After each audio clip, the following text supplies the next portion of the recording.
Hello friends and welcome back to YouTube channel. I know it's been a long time कि इस channel पे कोई भी content या वीडियो नहीं आया है because I was very busy with my third year papers but I am back with a brand new series for all my NEET friends and aspirants with a brand new series that is Target 350 plus in bio। ठीक है, इसमें हम 5000 plus question solve करेंगे।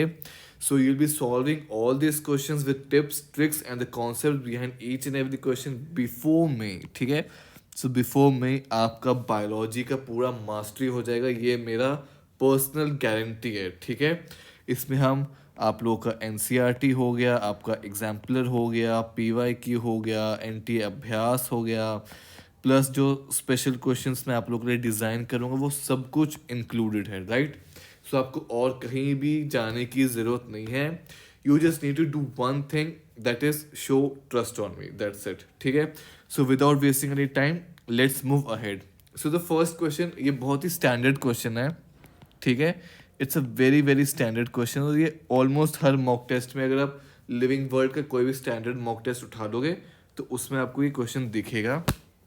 ठीक है, तो देखिए यहाँ पर क्या है, which of the following is less general in characters as compare to genus. देखिए, इसके लिए सबसे पहले क्या है, हमें इस हायरार्की का पता होना ज़रूरी है। इसमें इसको हम कैसे याद करेंगे, इसको हम कैसे याद करेंगे, देखिए इस निमोनिक से, कीप पॉट्स क्लीन और फैमिली गेट्स सिक। देखिए, K for kingdom, P for phylum, C for class, O से ऑर्डर, F से फैमिली, G से जीनस, S से स्पीशीज। देखिए, सो यहाँ पर क्या है, हाईएस्ट कैटेगरी से लोएस्ट कैटेगरी की तरफ अभी हम जा रहे हैं। ठीक है, that is from up to bottom हम लोग जा रहे हैं। तो देखिए, जब हम अप टू बॉटम जा रहे हैं, इससे क्या हो रहा है, the number of common characters are increasing. ठीक है, कॉमन कैरेक्टर्स यानी कि फॉर एग्जाम्पल अगर टू एनिमल्स हैं तो उन दोनों के बीच में जो समानता है, जो कॉमन कैरेक्टर्स हैं, वो क्या होंगी, इंक्रीज होंगी।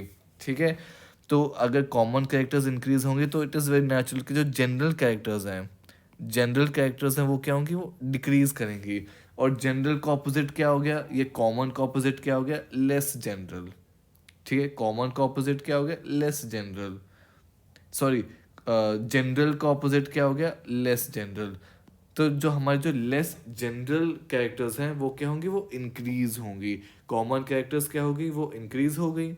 ठीक है, कॉमन कैरेक्टर्स इंक्रीज हो गई, उसके साथ साथ जो जनरल कैरेक्टर्स है वो क्या होगी, वो डिक्रीज हो गई।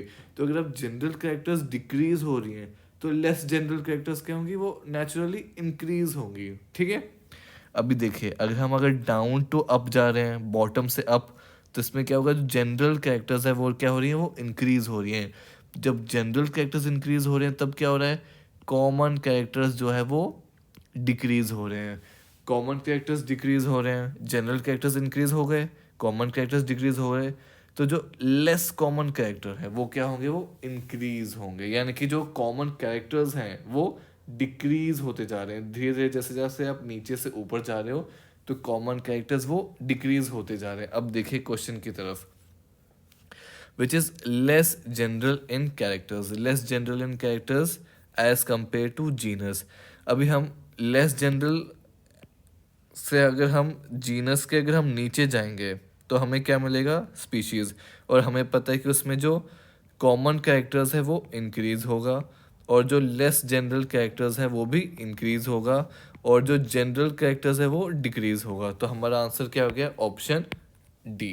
ठीक है, now let's coming to next question, binomial nomenclature. ये किसने दिया था, कैरोलस लिनियस ने, इन्होंने दिया था। और इसमें बहुत ही स्ट्रेट फॉरवर्ड है ये, कि इसमें एक साइंटिफिक नेम होगा, साइंटिफिक के दो वर्ड्स होंगे, एक जीनस होगा या जेनरिक्स एपिथेट होगा, और दूसरा स्पीशीज या स्पेसिफिक एपिथेट होगा। जो जेनरिक एपिथेट है वो कैपिटल लेटर से स्टार्ट होगा, और ये जो है ये स्मॉल लेटर से स्टार्ट होगा। तो देखिए, one name given by two scientist, नहीं। Two names, one latinise, one of other of a person, नहीं। Two names of the same plant, नहीं। देखिए, one scientist name consisting, scientific name consisting of generic and a specific epithet. ठीक है, बहुत ही simple है। अब देखिए यहाँ पर फिर से वही वही आ गया hierarchy. Taxonomic categories contain organism that are least similar to one another, least similar.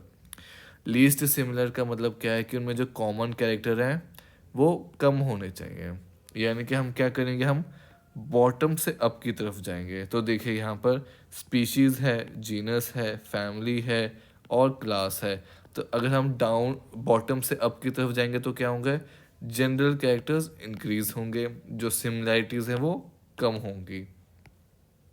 Similarities कम हो गई तो हमारा आंसर हो गया ऑप्शन ए क्लास। बहुत ही सिंपल है। फर्स्ट स्टेप इन टेक्सोनॉमी, देखिए ये बहुत ही सिंपल है। इसमें पहले मैं आपको डेफिनेशन बता देता हूँ।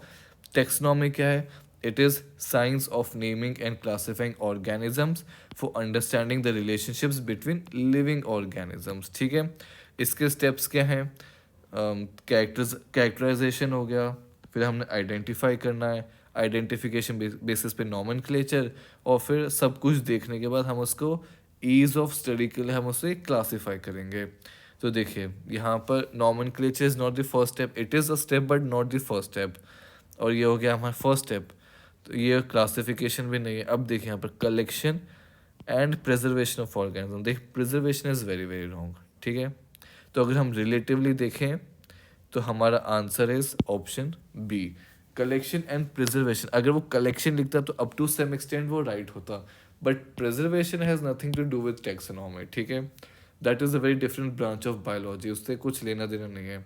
Fifth question ICBN, very standard, it is international code for botanical nomenclature. इसमें एक चीज़ का हमें ध्यान रखना है कि इंटरनेशनल कोड 4 है या फिर ऑफ है। ठीक है, इस पे आप स्टार मार्क डालिए। यहाँ पे काफ़ी बार मैंने देखा है बहुत सारे मॉक टेस्ट के पेपर्स में कि वो लिख देते हैं international code for botanical nomenclature. Option B क्या होगा? International code of botanical nomenclature. नहीं, दिस इज फॉर बॉटनी के नामकरण के लिए, बोटेनिकल प्लांट्स के नामकरण के लिए। It is for them. ठीक है, देखिए founder of binomial nomenclature as I already said, Carolus Linnaeus. ठीक है, बहुत ही सिंपल है। इन्होंने बाइनोमियल नॉमेनक्लेचर का कॉन्सेप्ट इन्होंने दिया था, and he is the father of modern taxonomy. तो यह एक एक्स्ट्रा क्वेश्चन आपका यहाँ पर बन गया। देखिए नेक्स्ट क्वेश्चन की तरफ आते हैं। Serial arrangement of the taxonomic category is known as. बहुत ही, देखिए मैं इसको थोड़ा सा ट्रिकी क्वेश्चन बोलूँगा और इसे आप थोड़ा सा ना ध्यान से सुनने की कोशिश कीजिएगा। ठीक है ना, देखिए यहाँ पर सीरियल अरेंजमेंट किसका हो रहा है? यहाँ पर कैटेगरीज का हो रहा है, ऑफ द टेक्सोनॉमिक कैटेगरीज। देखिए अगर हम क्लासिफिकेशन के डेफिनेशन से जाएं तो क्लासिफिकेशन में हम कैटेगरी तो होगा नहीं, टेक्सोनॉमी भी होगा नहीं, कन्फ्यूजन है तो इन दो ऑप्शंस में है। बट क्लासिफिकेशन कितना सही है या फिर हायरार्की कितना सही है, अभी हमें उन दोनों में डिसाइड करना है। तो देखिए यहाँ पर सीरियल अरेंजमेंट, यहाँ पर सीरियल अरेंजमेंट यानी कि हम एक सीक्वेंस में हम अरेंज कर रहे हैं, सीक्वेंस में। ठीक है, यानी कि पहले क्या होगा, हायर कैटेगरी आएगी, फिर लोअर, फिर लोअर, फिर लोअर, फिर लोएस्ट कैटेगरी आएगी। ठीक है ना, हायर कैटेगरी फिर लोएस्ट कैटेगरी। तो इसको इस हायरार्की के हिसाब से इस चीज़ को अरेंज करना, ऑर्डर में रखना, इसको हम बोलते हैं हायरार्की क्लासिफिकेशन। ठीक है, सो अगर हायरार्की का ऑप्शन नहीं होता तब हम क्लासिफिकेशन पे जाते, but to be more accurate, to be more precise, hierarchy classification is the answer. ठीक है, हायरार्की क्लासिफिकेशन के अंडर ही हायरार्की क्लासिफिकेशन आता है। ठीक है, बिकॉज यहाँ पर क्या लिखा है, सीरियल अरेंजमेंट। ठीक है, इस चीज़ का आप ध्यान रखिएगा। मैं आपको यहाँ पर एक बार बता देता हूँ। टेक्सोनॉमी क्या है? Branch of biology which deals with collection, identification, nomenclature. यहाँ पर डिस्क्राइब करेंगे और फिर यहाँ पर हमने इसको कलेक्ट किया, यहाँ पर हम उसको क्लासीफाई कर रहे हैं। ठीक है, कंफ्यूज नहीं होना, ऑफ प्लांट्स एंड एनिमल्स। तो देखो क्लासिफिकेशन में क्या होता है, क्लासिफिकेशन में क्या, arrangement of organism in distinct categories by particular and well established plan.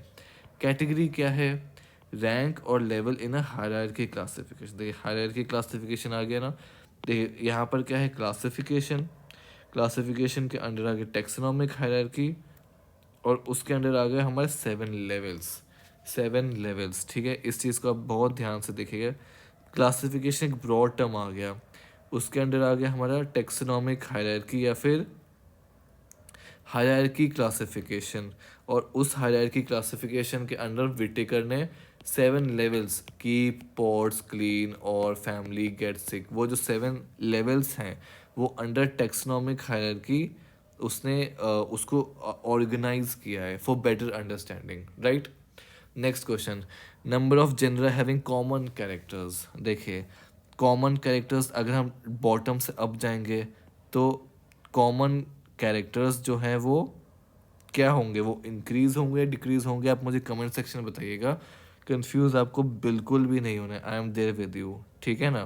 देखिए अगर जनरा है, अगर हम बहुत सारे जनरा लें तो वो क्या आएंगे, वो फैमिली के अंडर आएंगे। So a number of genera having common characters will be family, ठीक है ना, बिल्कुल भी कंफ्यूज नहीं होना है। बहुत सारे हमने जनरल ले लिए, उनमें कॉमन कैरेक्टर्स होंगे, वो फैमिली में होंगे। बहुत सारे फैमिली ले लिए, उनमें कॉमन कैरेक्टर्स किस में होंगे, वो ऑर्डर में होंगे, ठीक है। बहुत सिंपल है। Most names in biological nomenclature of living organisms are taken from which language, Latin, but why, but why, ठीक है। इसका आंसर क्या है, देखिए वाई, बिकॉज देखिए जो लैटिन लैंग्वेज है प्राइमली जब जो साइंटिस्ट थे जब वो एक यूनिफॉर्म तरीके एक साइंटिफिक प्रोसीजर को वो फॉर्मुलाइज कर रहे थे ताकि अलग अलग लैंग्वेज अलग अलग एरिया अलग अलग कल्चर में सेम ऑर्गेनिज्म को अलग अलग नामों से बुला जाता है, बट एक यूनिफॉर्म एक यूनिवर्सल नाम हो ताकि इरिस्पेक्टिव ऑफ कंट्रोवर्सी हम उसको आइडेंटिफाई कर सकें, उसको हम स्टडी कर सकें, ठीक है।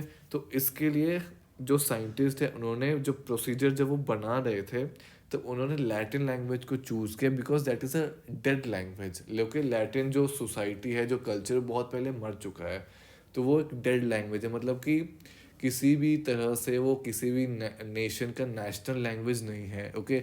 इट इज़ वेरी सिमिलर कि अमेरिकन बोल रहे हैं कि इंग्लिश को प्रायोरिटी देंगे, रशियंस बोल रहे हैं कि हम रशियन को प्रायोरिटी देंगे, चाइनीज़ बोल रहे हैं हम चाइनीज़ को प्रायोरिटी देंगे, but Latin is a dead language, किसी भी नेशन का वो ऑफिशियल या नेशनल लैंग्वेज नहीं है। तो इस वजह से इसको एक बहुत ही ज़्यादा प्रायोरिटी दी गई, एक नॉन कॉन्ट्रोवर्शियल लैंग्वेज बना, ओके। और डेड लैंग्वेज होने की वजह से it will not change in form of spelling, in form और spellings with the passage of time, जो लिटरेचर में लिखा है जो टेक्स्ट में लिखा है उसी को वैसा का वैसा ही देखा जाएगा, समझा जाएगा, इंटरप्रेट किया जाएगा, ठीक है। It will not change with time. Dead language का मतलब क्या है कि इसको कोई भी आदमी बोलता नहीं है, okay. This language this culture is literally dead, ठीक है। नेक्स्ट क्वेश्चन, इसको आप स्टार मार्क डाल लीजिएगा, ठीक है। The correct representation of binomial nomenclature. देखिए यहाँ पर बायनॉमियल नॉमेनक्लेचर में हमने पहले भी डिस्कस किया था, यहाँ पर ब्रेसिका इंडिका, तो ब्रेसिका में बी कैपिटल होना चाहिए और आई स्मॉल होना चाहिए, प्लस अगर वो हैंड रिटन है तो अंडरलाइन भी होना चाहिए, ठीक है। बाकी देखिए इसमें ये कैपिटल है तो ये गलत हो गया, ये तो पूरा का पूरा कैपिटल है तो गलत हो गया, ये कैपिटल है तो गलत हो गया। Two different animals are classified into the same family. This means they would be classified in same family. This would be classified in, बहुत ही सिंपल है, देखिए सेम फैमिली है, सेम फैमिली होने से नेचुरली वो सेम क्लास में भी होंगे ही, इसमें कोई डाउट नहीं है। सेम फैमिली है तो सेम फैमिली होने से सेम क्लास उनका हो गया, बिकॉज क्लास के अंडर ऑर्डर है बहुत सारे, उस ऑर्डर में बहुत सारे फैमिलीज़ हैं, बट वो फैमिलीज़ चाहे कितनी भी हो वो सेम ऑर्डर के अंडर ही होंगी, और ऑर्डर कितने भी ज़्यादा हों वो सेम क्लास के अंडर ही होंगे। तो जो सेम फैमिली है वो सेम क्लास में होगी, इसमें कोई डाउट नहीं है। बट फैमिली के अंदर बहुत अलग अलग जीनस हो सकते हैं और उस जीनस में बहुत अलग अलग स्पीशीज़ हो सकती हैं। सो सेम फैमिली का मतलब ये नहीं है कि स्पीशीज़ भी सेम होगा, ठीक है। इस चीज़ का आप ध्यान रखिएगा। मैं एक बार फिर से बहुत ही सिंपल तरीके से बता देता हूँ। देखिए यहाँ पर आगे फैमिली, ऑर्डर, ये क्लास है आपका और उसके नीचे जीनस है। फैमिली के अंडर बहुत सारे जीनस हैं, उस जीनस में बहुत सारे स्पीशीज़ हैं, तो वो जो दो एनिमल्स हैं उनका ये चांस होना कि वो दोनों सेम स्पीशीज़ हो बहुत ही कम है। तो वो अंडर द सेम फैमिली में अलग अलग स्पीशीज़ में भी हो सकती हैं, बट वो they need to be under the same class because same class के अंडर बहुत सारे ऑर्डर हैं और बहुत सारे ऑर्डर में ही बहुत सारी फैमिलीज़ हैं। जो क्लास है वो बहुत सारे फैमिलीज का एक अम्ब्रेला टाइप है, वो क्लास जो है वो अम्ब्रेला है। उस अम्ब्रेला के अंडर बहुत सारे फैमिलीज हैं और उस फैमिलीज के अंडर बहुत सारे स्पीशीज हैं, राइट। बहुत ही सिंपल है। Two different animals are classified into same family, ठीक है, same family. This means they would be classified in same phylum. Same phylum yes, same family है तो सेम फाइलम होगा, बट डिफरेंट क्लासेस नहीं, ऐसा नहीं है। जब तक वो दो एनिमल्स का जब फैमिली सेम है तो ऊपर से लेकर नीचे तक सब कुछ सेम होना ज़रूरी है। फिर देखो यहाँ पे different kingdom and a different phylum, नहीं ये भी बहुत गलत है। Different class and a different order, नहीं, जब फैमिली तक वो दोनों ही सेम है तो ऊपर का भी पूरा का पूरा सेम होगा, इसमें कोई डाउट नहीं है, ठीक है। तो हमारे पास क्या बचा, डिफरेंट स्पीशीज़। डिफरेंट स्पीशीज़ का ऑप्शन एक्सेप्ट है, ठीक है, एक्सेप्टेबल है। Next, phylum is a group of similar and related. देखिए, phylum is a group of similar and related class. बहुत सारे क्लास का अगर आप ग्रुप बनाओगे तो वो फाइलम बन जाएगा, that's it, very simple, very very simple. In binomial nomenclature of taxonomy, developed during the undefined century by Carolus Linnaeus, the second word of organism's biological name represents species. बहुत simple है, पहले genus फिर species, ठीक है। Two plants can be conclusively said to belong to the same species. Oh, very good, ठीक है।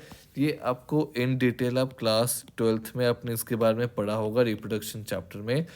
जो species का जो डिफाइनिंग क्राइटेरिया है वो ये है कि वो एक दूसरे में आप वो ब्रीड कर सकते हैं, ठीक है, they can breed freely, but एक स्पीशीज़ दूसरे स्पीशीज़ के साथ वो ब्रीड नहीं कर सकते, ठीक है। तो स्पीशीज़ का जो फंडामेंटल कॉन्सेप्ट है वो यही है कि वो आपस में इंटरब्रीड कर सकते हैं, ठीक है। तो स्पीशीज़ क्या है, they have distinct genetic makeup, yes, can freely interbreed, yes, and are reproductively isolated from others. This is very very important statement, very very important. इस क्वेश्चन को आप स्टार मार्क कर लीजिएगा, ठीक है। कैटेगरी अमोंग द फॉलोइंग, देखिए category, देखिए it is, जब हमने उस हायरार्की को पढ़ा था, टेक्सोनोमिक हायरार्की को, तो इसमें ऑर्डर एक कैटेगरी है, यस, बट ये क्या है, ये है एग्जाम्पल्स ऑफ फैमिलीज, ये कैटेगरी नहीं है, ये एग्जाम्पल्स हैं फैमिलीज के। देखिए, CEAE, FLORAE, ठीक है, these are examples of families. ICBN, again देखिए, ICBN, international code of botanical nomenclature, ठीक है, international code of botanical nomenclature, बहुत इजी है। बाइनोमियल नोमेनक्लेचर में देखिए, ये क्या है, international code of botanical nomenclature, ICBN। ये क्या है, international code of zoological nomenclature, ICZN। International code of nomenclature for cultivated plants, ICNCP। International committee for taxonomy of viruses, ICTV। ये आपको इम्पोर्टेंट है, ये आपको याद रखने हैं, ठीक है ना, राइट। अभी आ जाओ सिंगल चॉइस, राइट। देखिए, which of the following statement regarding the universal rules of biological nomenclature is incorrect. देखिए, बहुत ही सिंपल है, biological names are generally in Latin and written in italics, ठीक है, NCERT statement. The first word in biological name represents the genus, ठीक है। Second component denotes species, ये भी ठीक है। Both the words in biological name, when handwritten, separately underlined or printed in italics to indicate their Latin origin, ये भी ठीक है। फोर्थ ऑप्शन में क्या गलत है, specific epithet starts with the capital letter, specific epithet, very good, यहाँ पे सब खेल खत्म, ये गलत है। अब देखिए 18th question, in binomial nomenclature proposed by Linnaeus, every organism has two names, one Latin other common, नहीं, two names one scientific, नहीं, one scientific name given by two scientists, नहीं। अब देखिए इस ऑप्शन पे देखिए, वन साइंटिफिक और biological name with two words, a genus and a species. देखिए वही क्वेश्चन बार बार रिपीट हो रहा है, देखिए देयर इज अ पैटर्न। आप उस पैटर्न को समझने की कोशिश कीजिए, ठीक है। देखिए अभी करेक्ट नेम देखिए, पैंथेरा टाइग्रस, ये सही क्यों है? This is capital, this is small, this is capital, this is capital, गलत। This is small, this is capital, गलत। This is capital, this is capital, गलत। इसमें ये क्या है? कैपिटल एंड स्मॉल, तो इसलिए सही है। देखिए select the correct option for botanical names. Very good, बहुत ही इंपॉर्टेंट क्वेश्चन है, इसको आप टिक कर लेना, ठीक है। देखिए बाइनोमियल का नंबर क्या है? इसके टू कंपोनेंट्स है। बायोलॉजिकल नेम के क्या है? साइंटिफिक नेम के टू कंपोनेंट्स होते हैं, one is genus plus species, तो होते ही हैं। This is descriptive. डिस्क्रिप्टिव का मतलब क्या है कि जो काफ़ी जो नाम है उन नाम को पढ़ के ही आप बता सकते हो कि उनमें कुछ स्पेशल कैरेक्टर्स है, बिकॉज उनमें जो लैटिन वर्ड यूज़ किए गए हैं वो इस तरह के यूज़ किए गए हैं कि आपको एक आइडिया दे सकते हैं कि वो उस स्पेशल फैमिली ये उस स्पेशल ऑर्गेनिज्म के बारे में ही डिस्कस हो रहा है। यूनिवर्सल, ऑफ कोर्स यूनिवर्सल तो होगा ही, used all over the world irrespective of language of people, तो यूनिवर्सल तो है ही है, ठीक है। नेक्स्ट क्वेश्चन देखिए, nomenclature is governed by certain universal rules, which of the following is contrary to the rules? देखिए biological names can be written in any language, ये तो गलत है, ये तो हमेशा लैटिन में ही होता है। बाकी ऑप्शन सही है, देखिए हैंड रिटन तो अंडरलाइन, जीनस स्पीशीज सही है, लैटिन इज इटैलिसाइज जब वो हैंड रिटन हो, ठीक है, कोई प्रॉब्लम नहीं है। देखिए सिस्टमैटिक्स क्या है? This is again a very important question. इस क्वेश्चन में हमने जो टैक्सोनॉमी है और जो सिस्टमैटिक्स है दोनों के बीच में एक रिलेशनशिप है, उस रिलेशनशिप को हमने फॉर्मुलेट करने की कोशिश की है। फॉर एग्जांपल देखिए टैक्सोनॉमी क्या है, उसमें हम कैरेक्टराइज करते हैं, कलेक्ट करते हैं, फिर आइडेंटिफाई करते हैं, नॉमेनक्लेचर करते हैं, क्लासिफाई करते हैं। बट अगर हम उसके साथ अगर दो ऑर्गेनिजम्स के बीच की जो एवोल्यूशनरी स्टडी है, फाइलोजेनी का मतलब क्या है, जो एवोल्यूशनरी स्टडी है उसको भी अगर हम डिस्कस करते हैं तो दैट बिकम्स योर सिस्टमैटिक्स। तो इस फॉर्मूला को याद रखना, ठीक है। अब आ जाओ scientific study of diversity of organ and the evolutionary relationship, सब वही आ गया। जब आप डाइवर्सिटी, साइंटिफिक स्टडी, नेम हो गया, क्लासिफिकेशन हो गया, कलेक्शन हो गया, नॉमेनक्लेचर हो गया, जो भी आपको टैक्सोनॉमी का जो हिंट दे अगर आप उसके पास आओ, वो मेंशन्ड है क्वेश्चन में, उसके साथ साथ एवोल्यूशन का ही मेंशन्ड है, तो फिर आप उसे आप सिस्टमैटिक्स में आप ऑटोमेटिकली आप ऐड कर देना, ठीक है। ये क्या है? International code of zoological nomenclature हमने पहले डिस्कस कर रखा है। In hierarchy classification class is interpolated between, interpolated मतलब किन दोनों के बीच में आता है? कीप, पोर्ट, क्लीन और देखिए फाइलम और ऑर्डर के बीच में आता है। देखिए आपका ये आंसर सही है। देखिए next question, when would the common characters go on decreasing? देखिए कॉमन कैरेक्टर्स देखिए जब आप नीचे से ऊपर जाते हो तो जनरल कैरेक्टर्स आपके इंक्रीज होते हैं और कॉमन कैरेक्टर जो है वो आपके डिक्रीज होते हैं। तो यहाँ पर देखिए क्या लिखा है, कॉमन कैरेक्टर आपके कब डिक्रीज होते हैं? As we move from species to kingdom, right, very simple. देखिए क्लासिफिकेशन